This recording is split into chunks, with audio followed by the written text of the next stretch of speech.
If you're looking for some juicy news about the state of economies, you've come to the right place. The next report looks to decode the state of the Indian economy by comparing iPhone sales to its peers in the budget space. So the question is, how is India's economy faring? Our next report gets you all the answers. Take a look.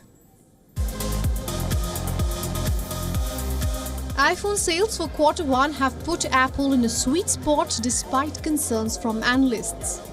And that was helped in parts by Apple's efforts to find new markets for future growth. Among those top bets is India.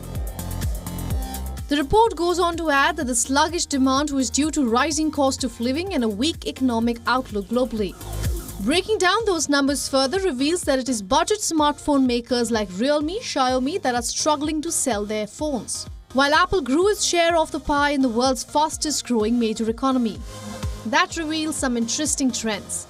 The most obvious is the wealth disparity after the pandemic.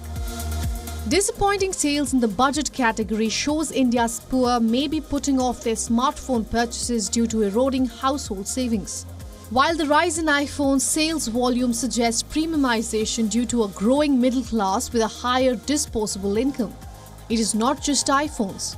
Consumer trends from India point towards a visible demand for high-end automobiles, mobile phones, and other luxury items, while demand for mass consumption items like budget motorcycles shows rural households are feeling the squeeze.